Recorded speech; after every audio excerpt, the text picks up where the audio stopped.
Good morning, everybody, and welcome to the Daily Energy Markets podcast. It is February the 17th, 10:30 in the United Arab Emirates, and we've Brent crude oil trading a little change, but not too much, down this morning in Asian trade, down about a little under 1% at $68.23, but still holding firmly up, knocking on the door of 70 rather than looking at 60. Andrew Lavin, Managing Director of Econs, based here in the United Arab Emirates. Andy, is this a market that's propped up, obviously, the dramatic headlines, will they, won't they, on the Iran-US face-off? But fundamentally here, we've got a market that is tighter than most and so supporting this higher 60s price rather than lower 60s, given all the noise of the geopolitics. Your thoughts on the tightness in the supply-demand picture? So I think I agree with the graph you had up there, which was the pie chart. It's a mixture of a number of things that are keeping the prices up. I've said previously that the demand balance I don't think is really that tight. However, if it's successful in getting Russia to reduce their exports, then clearly that will impact that balance quite considerably. And you can see that in a number of reports about the amount of Russian oil on water, the potential for export reduction as a consequence, and the amount of storage that they supposedly have domestically. So I think that's the main story in terms of where the tightness comes from. Absent Russia really isn't an issue, but clearly there are some geopolitical risks around the Middle East and the current actions that the US is taking with Iran that cause some uncertainty. And you can see generally the market has changed since the beginning of February. Prior to that, we were kind of just generally continuing to trend downwards, but the start of February, we started trending upwards much quicker. We're now back up at 70. So there's still a lot of wait and see how much of this stuff actually works out. Does the US really get aggressive with Iran? Is the West able to impose the sanctions they want to by actually looking at things like tariffs and getting the shadow fleet off the water? All of those things are a little bit of a wait and see, but the screws are turning on the ability of those people to actually get their production into use, as it were. Let's look a little bit at the gas picture. I mean, we're not seeing a lot of stress, obviously elevated oil price. Perhaps the forecast at the beginning of the year, when we were doing all of our polling, was more like $60 average on Brent for the year, rather than where we are at the moment. But what about gas? Anne-Sophie Corbeau, Global Research Scholar at the Center on Global Energy Policy at Columbia University. Obviously, one might say that gas, LNG, is as threatened by the possibilities of an escalating conflict in the Gulf as oil is, with the amount of LNG coming out of Qatar and the United Arab Emirates. What's the outlook in the gas markets at the moment from this growing face-off between Iran and the US? I would say that right now, the market is probably not pricing in this kind of risk. It's there. However, there are definitely three things which can go wrong with Iran. The first thing is that Iran is a medium-sized exporter of pipeline gas, in particular to Turkey. So you have between 7 and 8 billion cubic meters which are exporting to Turkey. And should there be a destabilization of the country and therefore gas production, these exports would very likely be interrupted. So Turkey would have to replace that gas, and therefore they would have two options: either go to the global LNG market or get additional pipeline gas. So that's the first thing. But the second two risks are really impacting LNG. The first one is obviously trying to block the Strait of Hormuz, for which we have about 100 110 billion cubic meters flowing every year. So 110 billion cubic meters compared to a global LNG trade of 600 billion cubic meters. As you can imagine, this would be very significant, even if this is an interruption only about, a few weeks, maybe maximum, 10 weeks, that would still be quite significant. The most disruptive scenario would be someone in the chain of command making a very strategic mistakes and actually launching missiles on Ras Laffan, where all the LNG facilities in Qatar are located and leading to massive destruction. Um, I mean, I'm not sure whether given everything with the context of the market, I mean, a lot of the sort of narrative around oil as to why oil isn't so elevated given the potential threat, and of course, it's all about potential. But equally in this situation with gas and LNG, there's just lots of it around at the moment. I mean, there's never a good time for conflict, obviously, but at this moment in time, with ample oil supply, there's also ample gas supply. Perhaps we could absorb a bit of disruption. Your thoughts on that? a little bit of description. So Turkey, yes, 110 billion cubic meters. This is a totally different story. And yes, I mean, we have theoretically a lot of LNG supply. We have a lot coming, but as you can see on the price, I mean, we're still above 30 euro per megawatt hour, which is still about 50% higher than where we were before all, this crisis 2021, 2022 started. So we still have elevated prices. And right now, storage in Europe is relatively low. We are only at 33%. And so if you combine everything, maybe a short disruption or a small disruption, low storage in Europe, there is definitely enough to make prices increase very rapidly again, especially if we have a late cold spell in Europe in March.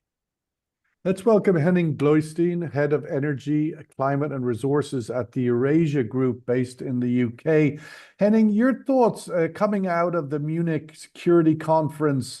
We now have, the sort of track of whether Russia-Ukraine is any closer or further away to stabilization and ceasefire, and now the Iran-US talks are moving to Geneva today, expected another round of discussions.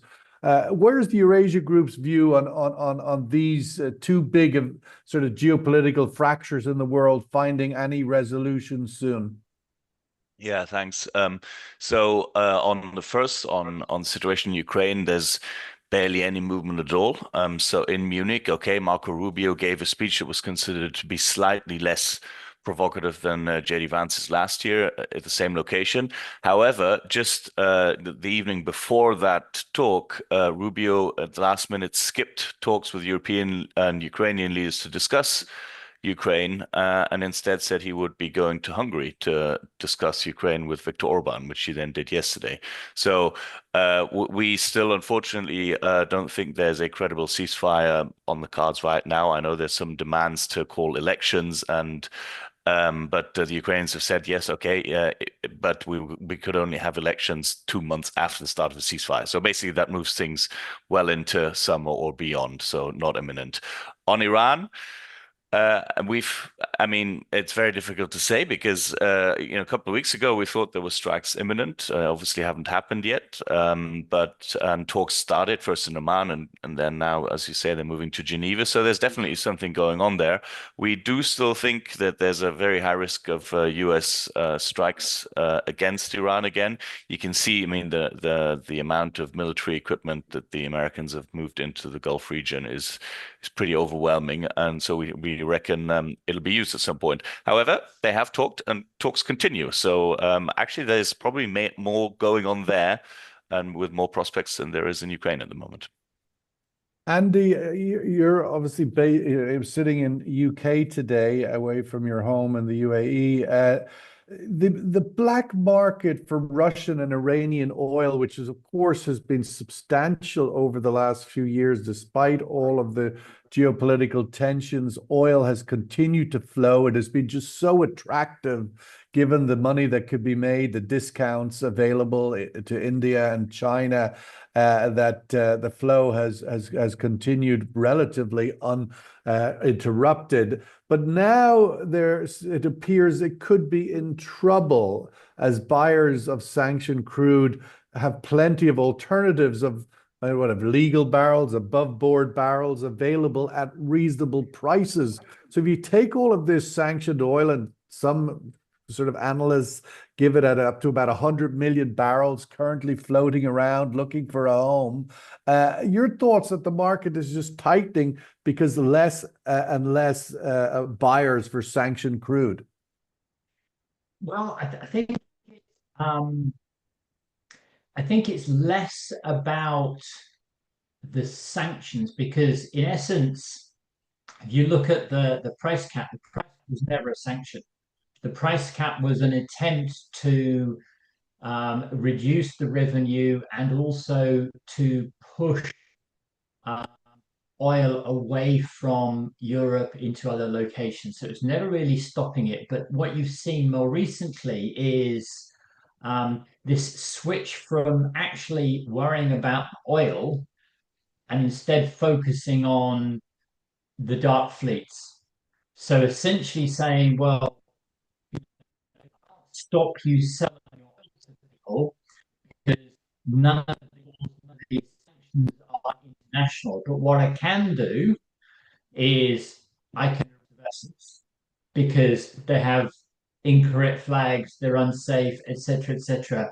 And then Trump is taking it to the other level where he's now threatening sanctions in terms of tariffs, not against the producer, but against the buyer. And that's why you can see India taking some of the steps. And I tend to think that some of the steps India is taking, like the arresting of the Iranian sanctioned vessels, again, it's the vessels that are taking action on not crude in their waters for doing STSs, etc., is to, in essence, placate the US whilst they are trying to get better prices for alternatives. So I think the pressure on the dark fleet is what's working, rather than the direct sanctions on the crude exports themselves.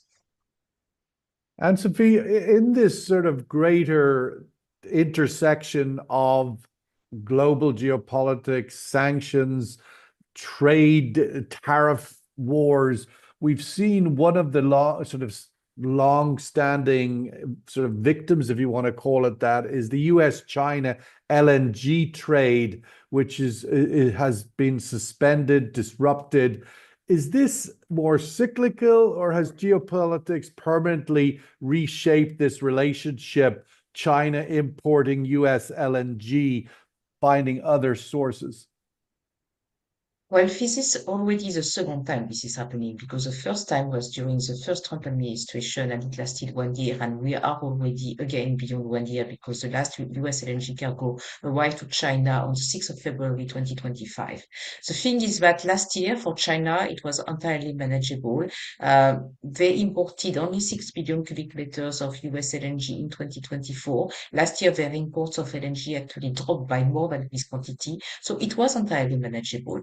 Looking forward, as you highlighted, I mean, there are other sources of LNG coming. In particular, China has contracted about 11 million tons of LNG from Qatar. They are also getting LNG from Russia, including sanctioned LNG cargoes from Arctic LNG 2. When Europe stops importing LNG from Yamal next year, they might also get access to some of these volumes. So as long as China's LNG demand doesn't increase too much over the next few years, my argument would be they can actually do without this US LNG, which would be a big blow for US LNG exporters, because this is the largest LNG importer. So this is also a very strong political signal that China for the moment is sending to the US. We can actually do without your LNG for the moment. Just, you mentioned in your commentary there, a big if, it seems, if China's demand for LNG doesn't continue to grow, what is the outlook for that? Of course, China's LNG demand was growing quite substantially. It's kind of plateaued a bit. Well, it has actually peaked in 2021. It declined substantially in 2022 because of the zero COVID policy, recovered 2023, 2024, and dropped again in 2025. So right now, most of the forecasts are saying we are not even going back to the 2024 numbers. And, I mean, what you need to understand is that natural gas in China and LNG in particular, this is at the intersection between economic activity, politics, policies, Chinese policies, and prices. So if, the government doesn't want to be too dependent on natural gas, they can just redirect, the policy so that we don't really incentivize use of natural gas in the system. And they can also continue to do what they have been doing, which is pushing the NOCs to produce even more natural gas. Because what people tend to forget is that China is producing pretty much as much gas as Iran. This is, I mean, I don't know what the 2025 numbers are going to tell us, but, whether this is the third or the fourth largest gas producer, but this is a huge producer. And also, we have options. There is, this Power of Siberia 2 pipeline, which potentially could be eventually built, and that would be, again, a big blow for LNG import picture in China. Henning, when we hear that from Anne-Sophie and we think about these bigger geopolitical face-off, US, Iran grabbing all the headlines, but we were obviously talking earlier, Russia, Ukraine, that a lot of this big 10,000-foot view and engagement is about US, China, this G2 world, obviously Eurasia has talked about for a while, G0, now G2, but ultimately we have to look at all of these things through the prism. Venezuela curtailing China's access to Venezuelan oil, its ability to control the Western Hemisphere, South America's energy and raw materials. Now Iran, a big source of oil for China. Again, the US curtailing it, or the outlook for that. Your thoughts of where these are sitting in that big picture game. And in order to look for answers, it's not about whether Iran develops a nuclear or not nuclear program. It's where does US and China go in negotiating on the bigger stage? Your thoughts of that intersection point? Yeah, so I mean, starting with the United States, the Trump administration has the policy of energy dominance. It's stated. You can find, the White House has published it, and the Energy Secretary Chris Rice has talked about it for several years now. And influential policymakers across the U.S. government, like the America First Policy Institute, AFPI, they've talked about it for many years. And Venezuela is part of this. If you take U.S. production, domestic production is about 14 million barrels per day, and then you add Guyana, which is effectively controlled by the US as well, and then Iran now, Venezuela, you are at 16 million barrels per day. So this gives the United States an enormous leverage in global oil markets. What happens in Iran is possibly linked as well.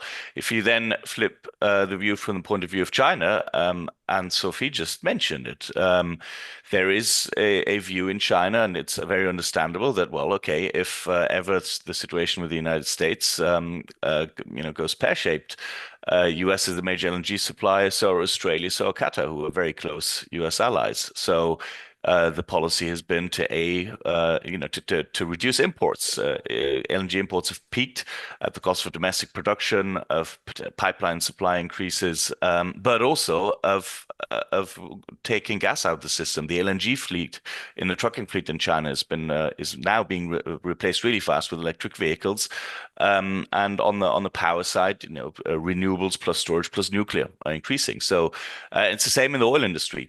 China's crude oil imports have probably peaked, and they're hoarding. I mean, they probably have something like 120, 130 days worth of import needs stored somewhere in China. So you can see that China is looking at this. So their electrification and reduction of fossil fuel imports is as much climate policy as it is geopolitical insurance policy. I don't think there's a big doubt about that. Now, all that said, it's not impossible that the United States and China strike a grand bargain, that Trump and Xi, they're going to meet again, probably in April, sit together and say, hey, let's do business. That's entirely possible, but the Chinese point of view is to insure itself against geopolitical shocks, and their main rival is the United States, and the United States policy is to exert energy dominance via oil and gas exports, and that's where we're standing, and everyone else has to kind of deal with that in some way. Let's go to the survey question of where we started our conversation. The black market for Russian and Iranian oil is in trouble as buyers of sanctioned crude now have plenty of alternative above board barrels available at reasonable prices. Agree or disagree that finally there might be a disruption and looking for fundamentals here in the support of this oil price, that it's not all Iranian US noise. We've got, a decreasing number of spare capacity in the OPEC plus countries, and now sanctioned oil becoming increasingly marginalized, perhaps an outlook for 2026 to take on board.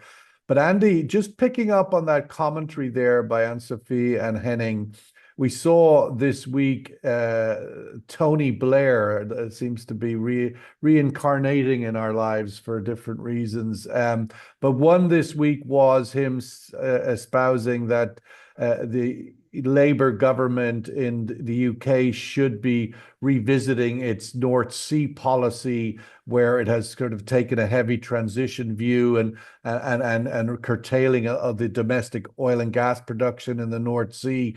And so Europe, and sort of in this example, the UK has to follow the China example and say, how vulnerable are we to our supply flows? We've gone from overly dependent on Russia to maybe overly dependent on the US, and countries like the UK that have access to hydrocarbons will be turning back to them after this sort of few years of transition policies. Your thoughts on the outlook for that? Oh, goodness me. I think there's a lot in that comment. I think Henning is absolutely right. And that if you look at this dynamics between the US and China, it is pushing China down the path of renewables. Effectively, China were going there anyway, but it is another lever that they can use against the US to reduce their dependency because they don't need as much. And I think if you then contrast that with Europe in totality and the UK specifically, I think where we've gone wrong is it's this challenge between having a government that is dictating what you do versus a government that is trying to support business. Business does what makes them the most money. So you have this situation where we have too much wind, or we have too much solar, and therefore we're paying for stuff we can't use. Whereas in China, you have much better end-to-end investment profile, so that when they make it, electricity through PV or whatever, they can use it. I personally think that is the way that Europe needs to move, which is how do we fix what we've got? We had more electricity than we needed over this last year. We just use it all. That's the right answer, because it's the right answer for the long term. In reality, investing in more oil and gas in the North Sea is also a long-term investment. Unless you've got something you can turn on overnight, new fields are 3, 4, 5, 6 years down the line, millions, billions of dollars of investment. You expect to get a payback. So fix what you've got first, and then start worrying about the oil and gas, whether you've left stuff in the ground. Because fundamentally, I think, yes, the world has been pushed to turn away from kind of oil is bad by the US, but I do see that in the whole story of this switch from oil and gas to renewables as a blip on that journey. And Sophie, just sort of continuing with that theme, with Europe's vulnerability to dependency on US LNG, We have Qatar as obviously the alternative supplier potentially for Europe. But with Qatar now delaying new LNG capacity to late 2026, what can Europe still rely on Qatari volumes to balance its gas market, or how dependent is Europe now become locked into the US supply chain? Well, you're right that a lot of US LNG is arriving to Europe very simply because US LNG is flexible, so it's attractive to the market which is offering the best netback, and this market right now is Europe. So this is just a market working, but it's true that because of the new US administration, threatening on Greenland, etc., there have been concerns among European policymakers that we have basically been trading one dependency for another. Now on Qatar, you're right that this is the largest, so second largest source of additional LNG, which is going to come to the market. Unfortunately, this expansion has been postponed. It was planned for 2025. Now, at the end of 2026, I have no idea what is really going on because this is a brownfield expansion, so it shouldn't be, that much delay. So I guess, the Qataris are playing a little bit with the market. Now, Europe is not super dependent on Qatar. The question is, to what extent does Europe want to buy more LNG from Qatar, knowing that the Qataris, they really insist on long-term relationship, they insist on long-term contracts, and they also insist on very little destination flexibility, which is a little bit at odds with, the European way of working. Additionally, there is a lot of concern in Qatar about the Corporate Sustainability Due Diligence Directive, and the CEO of Qatar Energy has been threatening that no Qatari LNG would come to Europe unless this directive is watered down, changed, etc. So And it's what's the not likelihood an of easy that? replacement. What's the likelihood of Europe backing down, backing off from this directive? Well, we seem to be watering down pretty much everything these days, so it's not completely impossible, I would say, in the name of energy security and diversification. But just to pick up on what Andy was saying, because we published a paper just before Christmas on electrostates and petrostates, and the fact that Europe is basically stuck between both. I think the path to being less dependent on fossil fuels is electrification, but beware of not depending too much on Chinese electrification technologies. In particular, okay, solar panels are fine. Inverters, which can basically provide a kill switch and kill, your entire power system. This is where Europe should be very careful. So identify which technologies, they should be working on, they should produce themselves or with, some allies, and which ones are okay. That's a Henning, new just dependency. survey result and last word. Do you agree here that the oil and Russian Iranian oil is in trouble? Sort of overwhelming sense of support for that thesis. Let's see how it plays out. We do seem to be at least seeing India back away from the Russian oil it was depending on last year, reducing its supply. Henning, your thoughts generally on, are we now in an era? I mean, we saw Trump's administration put a big squeeze on Lukoil and Russian oil production and international assets, and now squeeze on India taking as part of the trade agreement. Will 2026 be a year where sanctions will finally have a much bigger impact on global oil flows? Put aside, obviously, the conflict in Iran, but just the implementation of what is already a big, thick slab of sanctions, that finally they will curtail global supply. And so hence the thesis of a lot of the conversation today, that this will be a tighter oil market in 2026 than maybe was previously envisaged. It might be, yes. However, I think one of the other related risks here is that the US uses sanctions plus trade policy to strike deals. So is that right? First, ramp up the sanctions, then start talking, saying, if you do this and that with us, then we will take sanctions away and maybe reduce tariffs. This is what just happened with India. This could happen with Russia. This could happen with virtually any trade partner. Happened with Europe too, didn't it? Yeah, absolutely.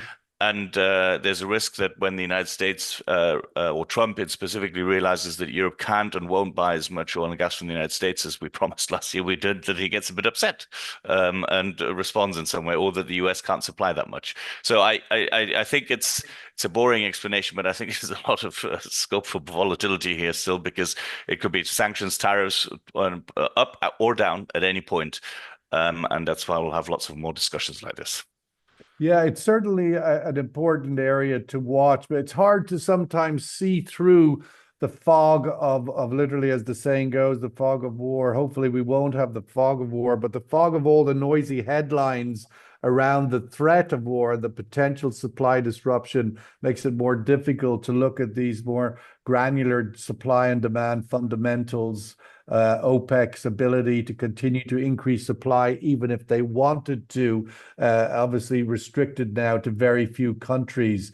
And where is demand at? It seems US economy is still doing pretty well, and China continues to export all over the world with a massive surplus. So things are perhaps a little bit more robust. Again, the thesis that the Iranian-US face-off is kind of clouding up how much of that $68 is geopolitical premium and how much is just good old-fashioned supply-demand fundamentals. We'll have to leave it there. And thank you so much to our panelists this morning for joining us. Anne-Sophie Corbeau, Henning Gloystein, and Andy Levin, all in Europe this morning, all up early. We appreciate that. Have a great day and a great week, everybody. We'll catch up with you all soon again. Thank you. Thank you. Thank you.